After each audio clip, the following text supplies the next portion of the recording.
When I was teenagers, I was intrigued by human behavior. What makes that people do things or they say things they don't do. So it was very much intriguing me what is behavior. To the question, what makes this nation so strong and resilient? Which brings back to the culture. In fact, we may not be able to describe in our given culture what makes our culture unique. Latvians as a nation, we feel proud, but not all the time. Only in big celebrations, song and dance festival and special occasions, 18th of November.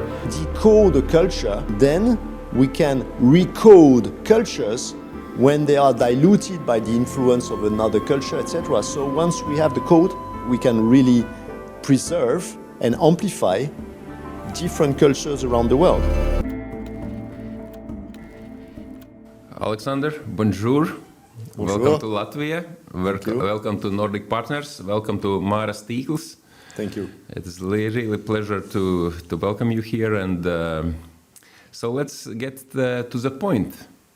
How did you get to Latvia? What is the first touch with Latvia? Why are you sitting here? What is your way to explain? So in fact, in 2009, I was doing a lecture in a management school in Paris.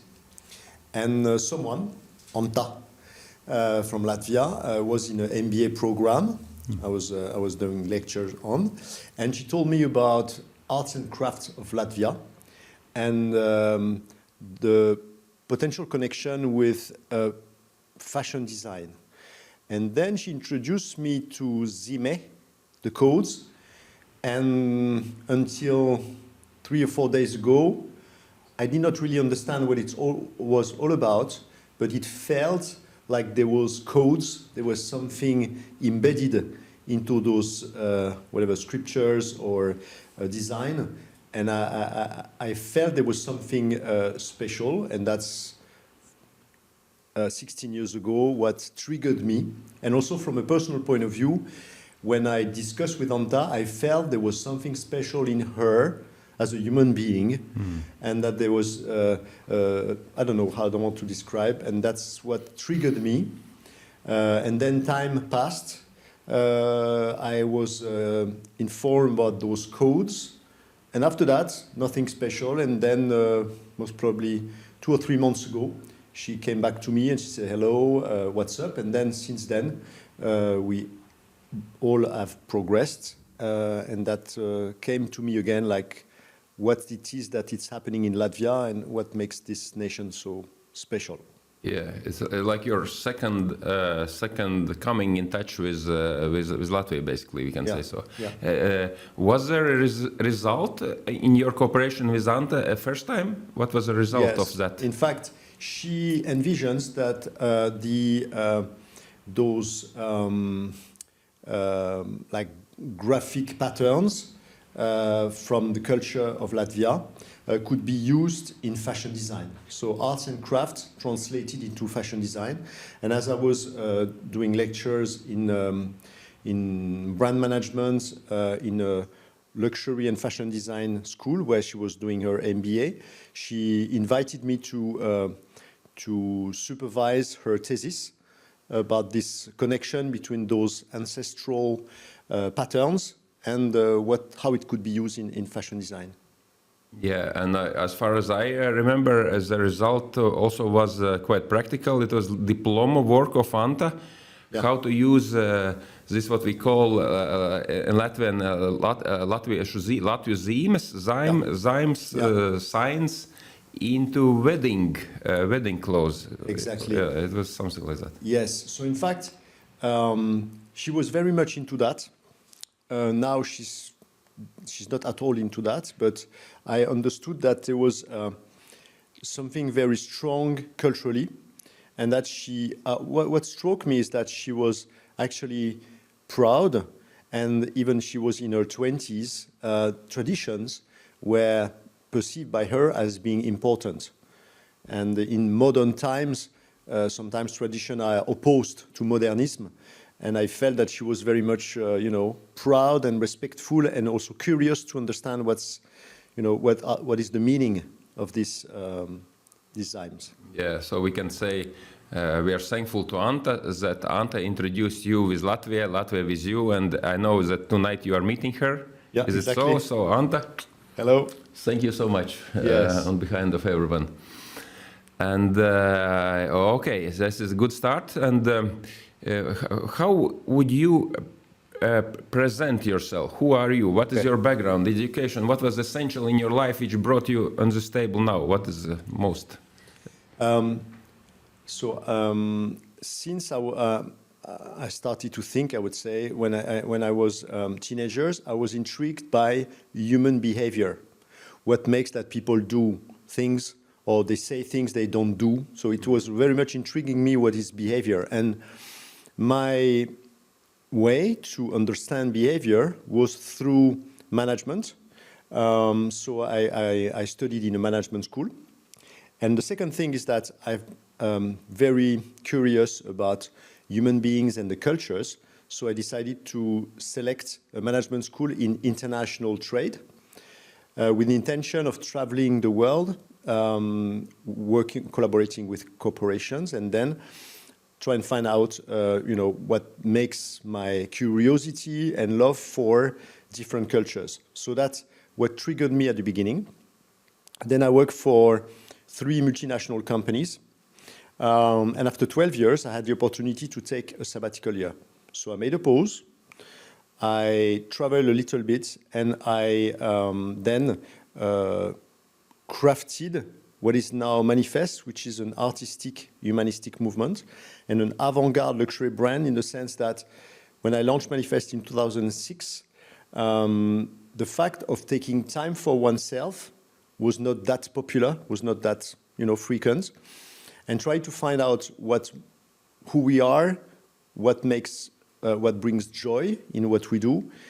You could call it the purpose of life. Was very much the signature of this sabbatical year, and that's the reason why after that I launched this movement to enable people to discover who they are, what makes them talented or passionate, and that's what drove me all the way since I launched this movement. Oh, okay, thank you. And there was one moment, because it's the third day we are together, I know something about you, but I heard that Harvard school is losing position because there's another educational system. What is that? In fact, yes. When I was in my sabbatical year, I decided 3 things. One is to challenge myself on the capacity I would have to complete a task. So that's why I trained myself on triathlon. So that was for the body.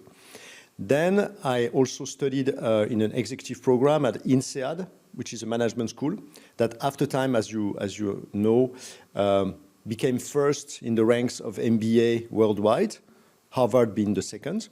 But the point is that I learned on the campus, so the campus of Fontainebleau near Paris and Singapore, a way to explain whether it was management or politics or finance that is extremely obvious, easy to understand. And I grasped from this education, quite short, couple of weeks, a way to present things so that it's clear, obvious.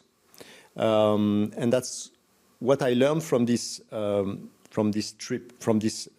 education. And the third thing I've been doing, because of the training, I moved for a couple of weeks to Singapore to complete my program, the training program. And before that, I went to Indonesia. And that's the contrast of Indonesia that I felt very connected with, very organic, joy, people very natural. And when I arrived in Singapore, there was a cultural shock. I'm not saying that Singapore is good or bad, it's just the feeling I had was like different, very organized. Yeah. And it was a time where there was a lockdown in 2002, for the reason you may know, because then it happened to us all on the planet. And I came on the campus of Singapore, and I discovered Singapore in a very organized way. And you could say, yes, everything is fluid, everything works well. But in contrast with Indonesia, I felt a form of emptiness, a lack of contact, a lack of emotional relationship. And that's what struck me and triggered in myself, in my body, the motivation to launch a movement that would focus on what is special in each of us, how we can care for ourselves and care others with others, and that requests a form of deconstruction of those social constructs about whatever achievements you have to fight for something. So I progressively dissolved in my patterns, how to just take care of myself, take care about people. Last week I was discussing with someone in a travel, and she was saying, I cannot care about myself because I need to work to earn money. So that's a quest, kind of a rat race, and I learned not to need this, so that it becomes more natural, and that, yes, coming here, meeting different people, and then crafting what it is that makes me here. Because that was the question, like when you invited me, I said, okay, wow, that's amazing. And then progressively, as you know, the schedule was built with a meeting with different people in civil society. And that very much, as I told you earlier, correspond to what interests me. So art, design, politics, sociology, cosmology, those very different aspects, but that's really, I love discovering because it gives me a kind of understanding of what it is, this nation of Latvia. I see, Alexandre, thank you. And it comes into my mind that 10 or how many years ago, first person you got in touch besides Anta was Armāns, who is sitting behind the scene now, and exactly.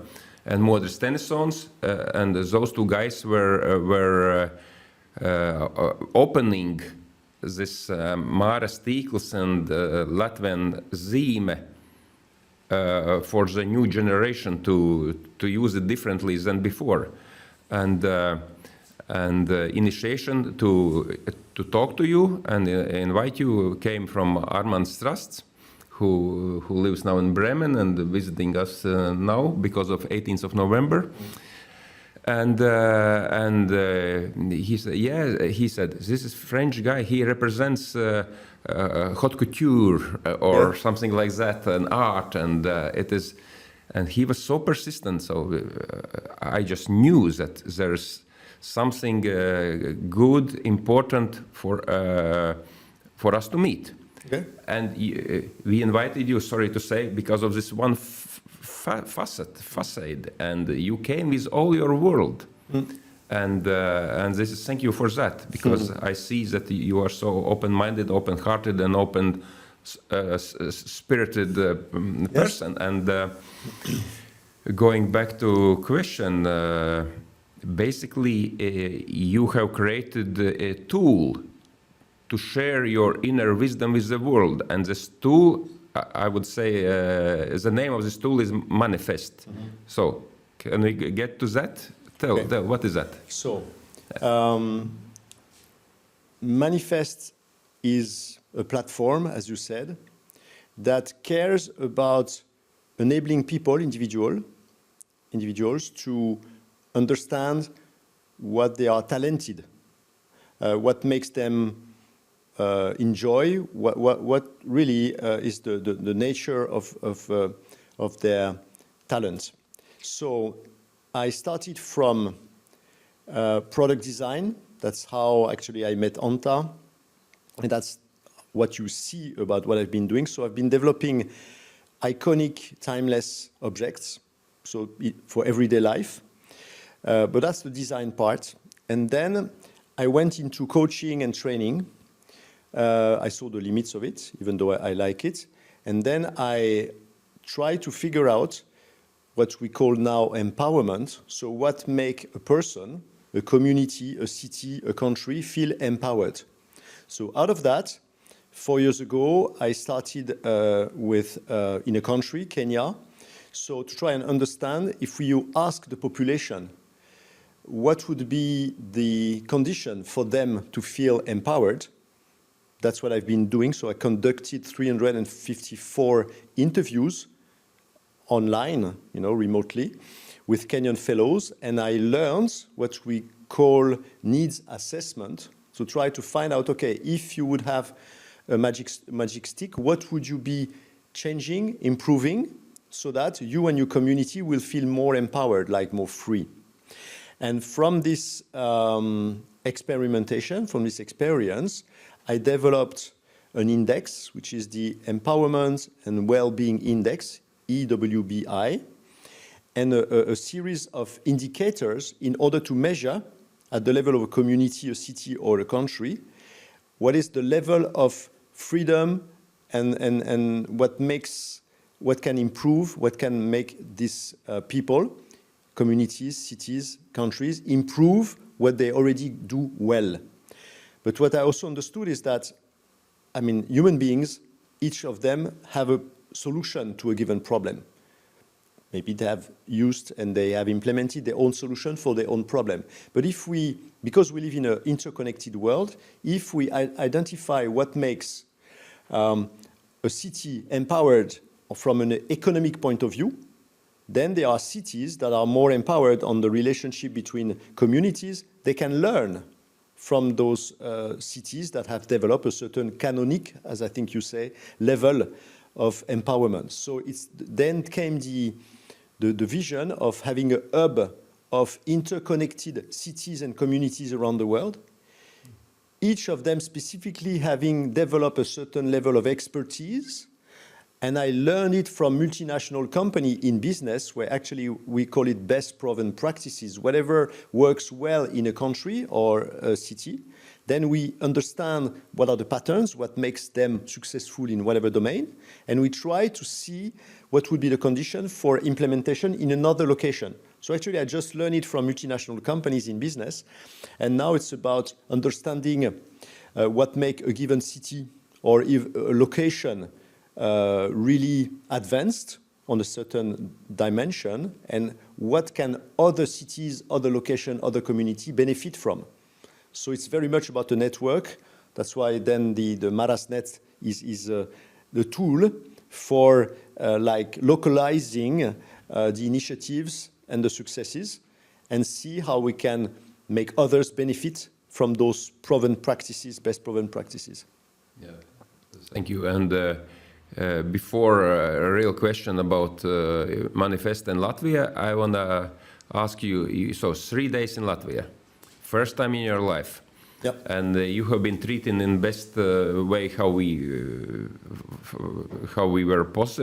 was possible to treat yes. you. And but let's touch just the two. Yesterday we met kind of a people, and we were in appearance or situation where you met something which is behind word shamanic, because you wrote that you want to meet something shamanic, and this shamanic turned out to be a meeting with family, where is a mother family, Daira Jātniece, and she can be called in English shamanic, but in Latvian we call such a wisdom keepers as Vaidelote. And husband is the deputy. He has been in Saima or parliament member even, and they have 5 sons. It is such a gift for Latvian nation and for future. And so it's an unbelievable mix even for me. Yeah. How do you? Yeah, and there was this special treatment which represented this shamanic. Novai Vaska, knows this, but Latvian shamanic treatment is Latvian baths, yeah, or we can say wet sauna. So what is your impression about it? How was that? So what I found interesting, and that's how you presented the couple before I met.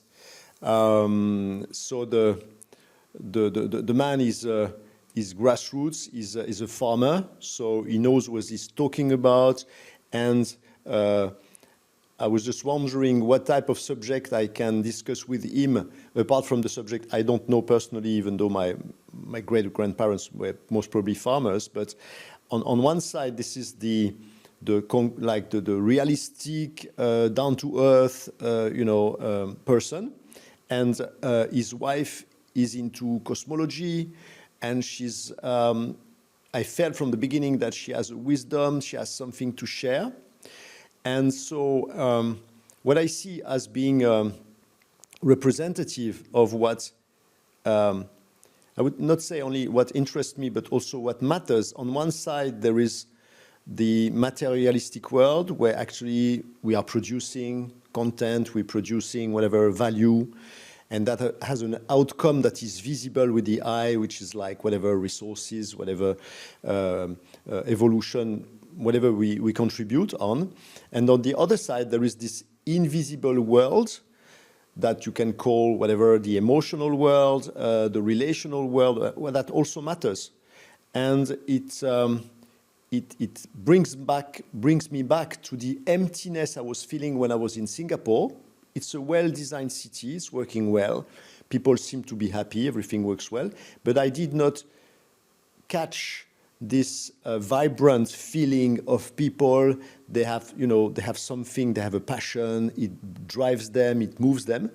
And that was interesting yesterday that the couple seemed to communicate well on different dimension or different kind of, center of interest, but still, I mean, they live together, they have 5 children. So that's interesting for me because they represent symbolically, but also concretely, I would say 2 facets of life, like the materialistic world and the unknown. And even if she showed us graphs and drawing, and she was trying to explain also in English, but for me the subject was not English or not English. The subject was her framework, how she sees and perceives. And I was very much a beginner. I grasped more or less what she was saying, but I did not connect it to the things I knew already, which was nice and refreshing. But it drew my attention to the fact that there's so much knowledge that is not made available so far. And very much the question I had before we left, but I couldn't, I tried to ask her in English, but she didn't get it. Then I asked you, does she have people she transmits this knowledge? Because it's quite complex, it's quite technical. And the answer is yes. But then comes to me the fact and a possible answer to this question I had when I came here: what makes this nation so special? Because human size, discrete. We don't hear in the news about Latvia, which for me is a good sign because it doesn't mean it doesn't exist. It just means that it is not part. There's no narrative, especially about internationally, about what makes this nation special. So I start to grasp what I felt instantly with Anta, and when we went to this show on Tuesday. Induls and Aria. Yeah. I felt what I cannot still describe. That's why there's a project, a research center, to break down what is the DNA code of this nation that I felt from the beginning with the first contact, even though it was in Paris, with Anta, very strong and resilient. And what I understood by discussing with you, with Janette, and other people we met, it seems that there is no answer to the question, what makes this nation so strong and resilient? Which brings back to the culture. In fact, we may not be able to describe in our given culture what makes our culture unique. So that's why this intention to understand what makes Latvia so unique can turn into a research center to try and work out what are the components for a nation to be strong and resilient. And if we can offer that to the world for nations that may have been, shaken by war or civil war or whatever influence, how can we make this nation be proud of who they are and also how unique they are, so that we can preserve this uniqueness that still is part of life and ecosystem, but then not to be at the center of interest, even though I think we enter into a post-globalization era. So that's very much, what I understand is that Latvia and the nation of Latvia is an approachable size in order to try and find out, and there might be of interest of different stakeholders in the country to find out, what makes you special. Yeah, and okay.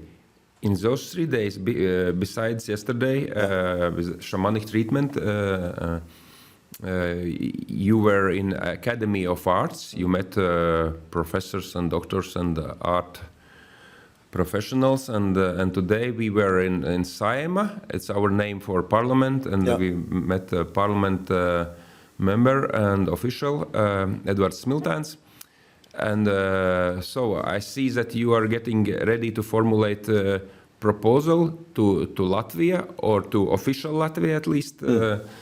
So can you now give us a first hint? How do you see what could be proposed from yourself, from manifeste side to Latvia?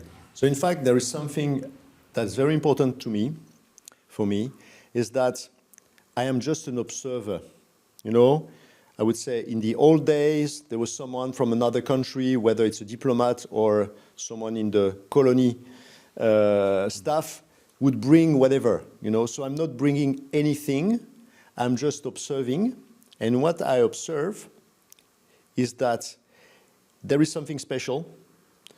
The people of Latvia, you may know, have hints about what is special. Okay, so what can be my contribution is just to acknowledge and observe that there is something special.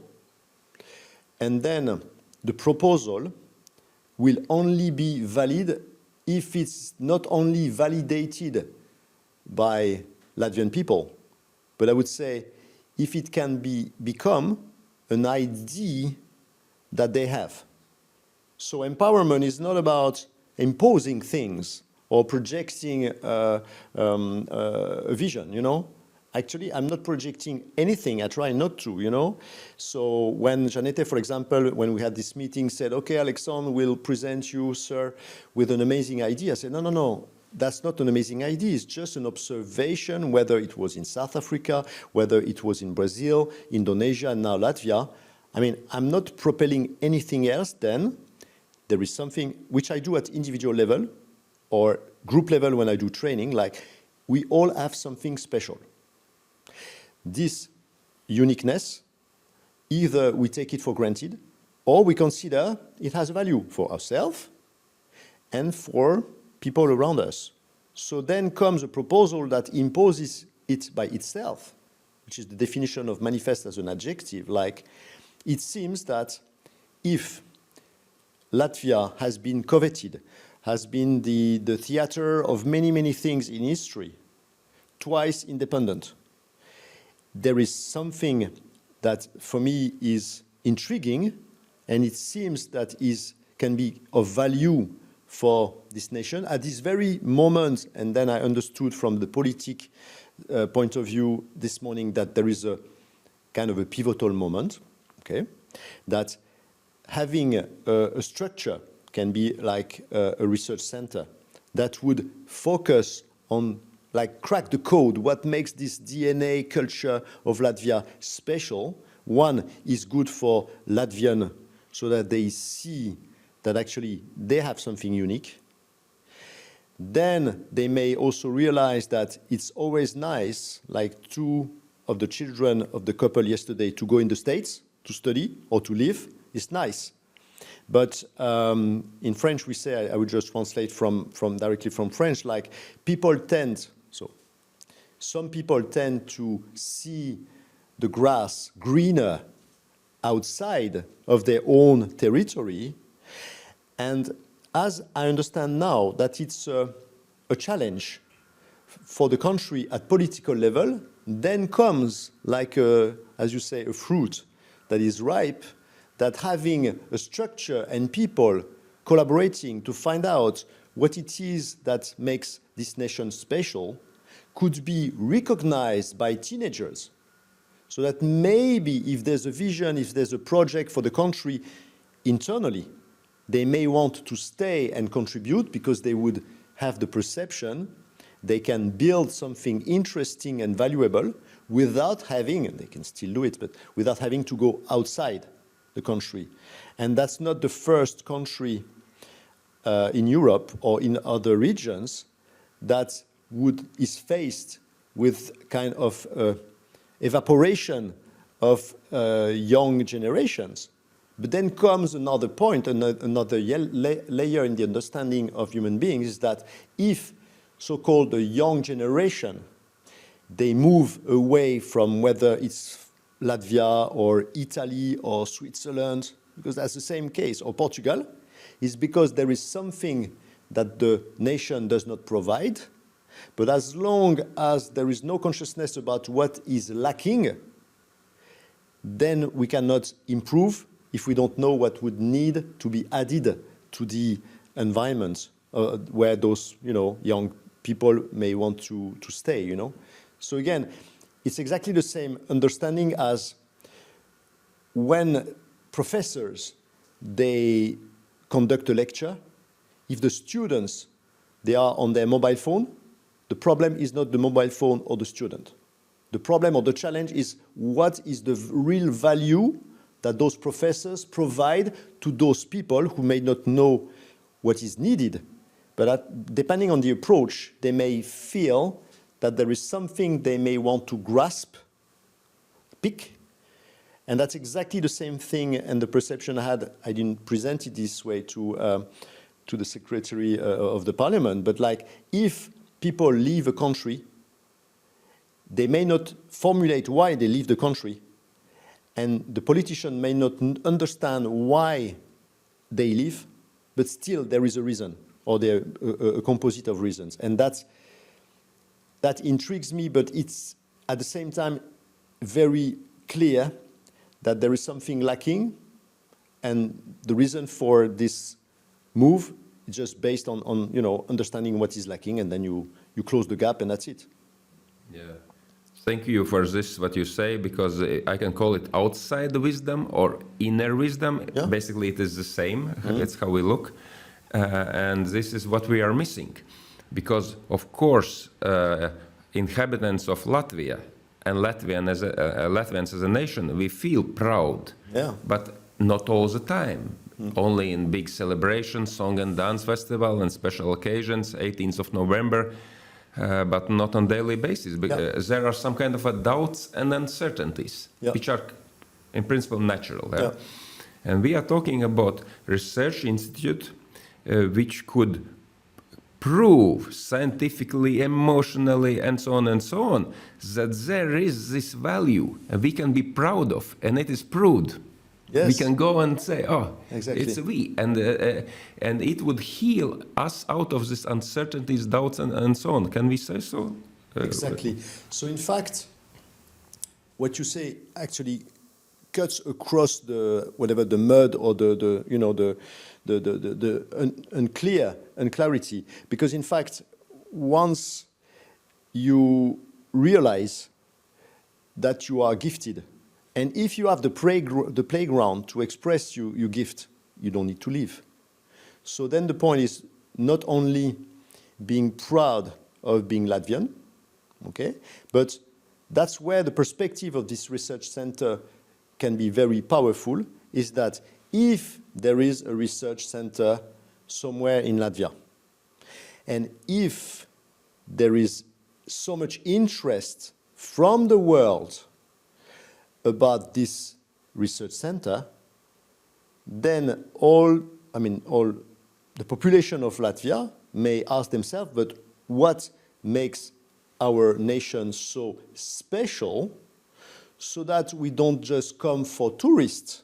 No, we come to invest and co-create with the nation a solution, kind of a golden key, for other nations to benefit from. So it's like reversing the order, like the fact that it's a small country, whatever, is not the reason why people come. Again, what is different maybe from other countries I wonder, from a touristic point of view, what make people come to Latvia. I'm not saying there is not, but it is not, I don't see it promoted as other countries, whether it's in Europe or not, you know. But what is missing is not, is there something to see in Latvia?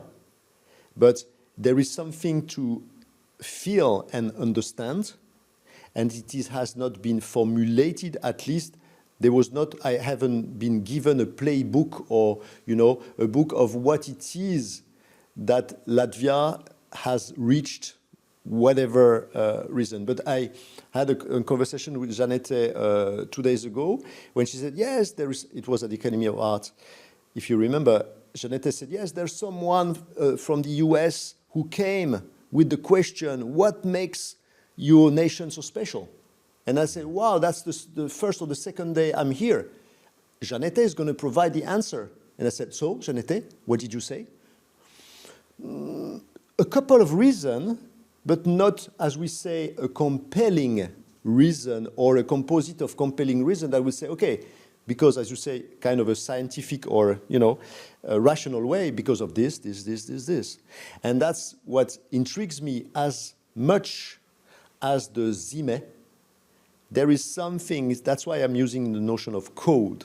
So if we decode a culture, then we can recode cultures when they are diluted by the influence of another culture, etc. So once we have the code, we can really preserve and amplify different cultures around the world, you know. And in fact, they are not waiting for us. But Latvia has something special, very much kept across the centuries, but still, you can find museum, but it's not, and that's a point I wanted to make as well. Latvian culture is not yet recorded at UNESCO intangible asset. Okay, so whether baguette in France or whether coffee in Italy is registered at UNESCO intangible heritage, and I have not made research about what are the cultures per se that are registered at UNESCO intangible heritage, but if we manage to describe and understand what is the living body of a culture and what makes it precious, that may be a way to recognize as for tangible heritage, you know, whatever Taj Mahal may stay forever because it's been recognized as being something special from many facets. So that's what we develop. We develop different projects on the manifeste, and that can be one of the vision, not only for the population but for the world, so that a given culture, like Latvian culture, is registered at UNESCO intangible heritage. Yeah, thank you for this idea. I believe you will search that and will come up with some proposal. Yeah. But my mind goes to this our nice talk. We are as unprepared as we can be. We are free and we are young and we are in flow. Let's hope so. Exactly. So basically, from my point of view, Daumants is welcoming Alexander, or Latvia is welcoming France, or world. From other aspect, Māras tīkls, or in English, Māras net, is hosting and welcoming manifeste. And since you mentioned this cultural, what you said, the cultural tangible asset, yeah, but accepted by UNESCO. We of course, we have some things accepted by UNESCO, and one of them, according to my memory, is a monument of freedom in Latvia, where the symbol of Latvia keeps 3 stars representing 3 regions of Latvia, and you know what Māras net is doing, and why we came up with this inner call for Māras net. It is we are we are making this zīme, which is sign or symbol or grain or seed, and we are opening it up. We know how to decode our sign. It is God's gift, which came from one Latvian big shaman, Modris Tenisons, with the assistance of Armands Trusts, and we decoded that zīme, and we know how to open it. And result of that is Māras net, and we are covering that through the digital tool, all Latvia and all the planet, because we see Latvia as a family member of all nations and all religions and all races in the world. And just to short, it's not like an advertisement campaign what I'm doing now, but just to give a hint, because we talk in English, it is that it's about opening of creativity or opening of soul, which is in anyone in this planet Earth, in any Latvian, any Russian, any Jew, and any French. And the Māras net will give opportunity anyone to start to feel and start to believe and start to act as a center of its own world. And there is a good example in Latvia. There are people which live in their own societies as the centers of the world. And it is not ignorance, it is just self-awareness. Yeah. And therefore it is one moment, and another moment is this monument of freedom and fatherland. You know what is interesting? We see that any person who is seeable in a body, it becomes as a part of the tree of life. You know, tree of life? There are roots and there are branches, and the body becomes what is called in trunk, and the roots are our ancestors. We take responsibility, each of us, for all our ancestors. We say all our ancestors are in me. It doesn't matter what nationality. We please them and we keep them in harmony. And in this way, we are practically connected with Mother Earth, with Mother Latvia, through ancestors. This is like a technique, we can say, or practice. And in this way, we are uniting through our trunk, our hands to let's say, to love, to God's love and freedom and Father, because freedom is something which is described with heaven, and each one who walks the earth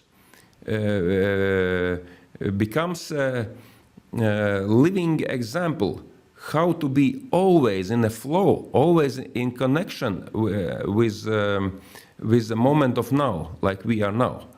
And because we are rooted, we know who you are, we know that we are not lost in translation, we represent all our ancestors, and we appreciate them, we are in gratitude to them. And then when we are rooted, we can pray to God and love through any source, through Catholic source, through shamanic source, it doesn't matter. And so therefore I'm really grateful and thankful that Manifeste has met Māras net, because there is a lot of synergy and synchronicity in this meeting, and I believe that road or way will be opening up, even if we do not know now how we will proceed, of course. Yeah, and I want to add something, because it's a collaboration. In fact, to consider that human potential is unlimited, for the ones who know, they know. To consider that nations and communities, they are unique, okay, nothing new. However, what was missing so far was not the ideas and the projects. So it's different projects, different regions of the world. That's not the thing. But what was missing was a structure in the ground, and that's this notion of a square of 5 kilometers.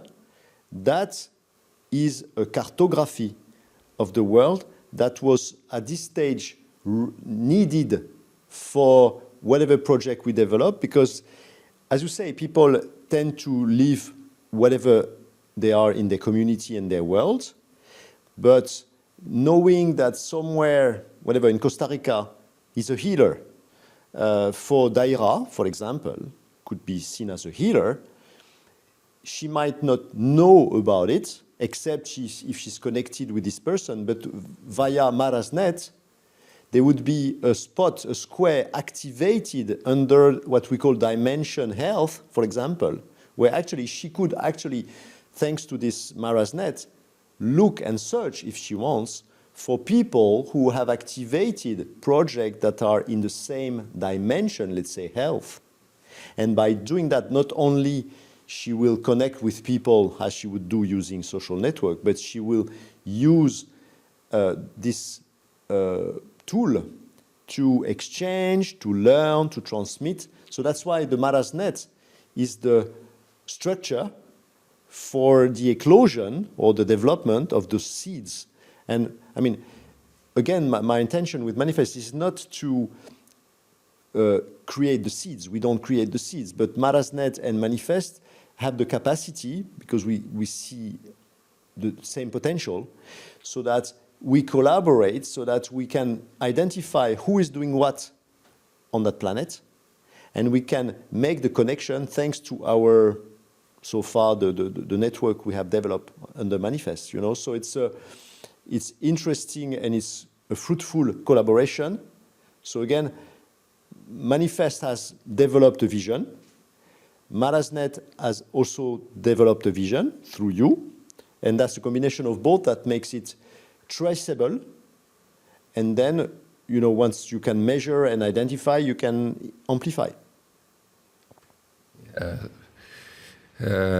No one can say better and nicer. Thank you for this. And in other words, we can say that also software and hardware doesn't matter. Exactly. There are different cases, and we cannot say that Manifest is software and we are hardware. It can be opposite as well. Exactly. But there is a software and hardware, like yin and yang cooperation, yeah. And it's very living, like Vivente. You know, exactly. This architect bureau Vivente, Jānis, and Sandis Freimanis, and who invented this Dodeca project. Yeah. Definitely, we know that there is a way how to use the Dodeca project in this our collaboration and future. Yeah. So we are winding up, and we have 3-4 minutes. What comes into your mind? What comes into my mind is the fact that in unconscious collective mind, there is someone bringing new idea or being whatever, the savior, whatever. So what is important is that this trip is not a diplomatic trip. You know, I'm not representing whatever, you know. It's a friendship. It comes from synchronicity, you know. So I'm grateful to be invited, but at the same time, that's the only thing that was still in my mind without answer. And I asked yesterday, Armand, by the way, why did you invite me? Because for me, it made sense, but I was not from your eyes knowing really what was the motivation, you know? So when Armand told me yesterday night that it was for whatever product design and things like that, I said, okay, now I understand that we can collaborate while we would be bringing a certain approach via whatever the production of services and products. But what I really want to say is that it is not the ambassador of France visiting Latvia, you know, it's just friends. We become friends, and life brought us together. Again, the connector was Anta. And then it's a quest, kind of like, as you were saying several times since Tuesday, like, we don't know what is going to be the outcome, but we like to be discussing together. And also what I validated, because I was not sure, on your side, 2 days ago with your chief operating officer, is are you deliverers? Are you doers? Because again, that's why I said to myself, Alexandre, you will do triathlon, because triathlon is to be a finisher. So that was still a question in my mind, like, that's amazing what we exchange as ID, but then the point is, are we going to really transform it into the matter, make things happen? So we say yes. The how, we don't mind. It's going to pop up this way. So that was very important, because one side is like there is no diplomatic visit from a country into Latvia. That's not how I see it. And second, I have in me, I would say, kind of a burning desire to make out of this visit, this conversation, something tangible, visible, and that can bring value for more than three of us, like more than just the people we are. So there's a quest. Nice. So you have this question, but the one who asks has to answer himself. Exactly. And if you will decide, we will act accordingly. If you will have doubts for us, exactly, we will be doubtful for you always. Exactly. If you will decide that we are firm and doers and achievers, which is the case, then we will become achievers. Exactly. The same opposite towards you. So exactly. Let's decide wisely. Because I know that people and the egos have their own plans in life. Like we have egos, we have personalities, and they have their own intentions and goals, and it is okay. Everyone has in this world, but I believe in God's plan, and I know that according to God's plan, it is tremendous, fantastic, bright, and colorful future in front of us.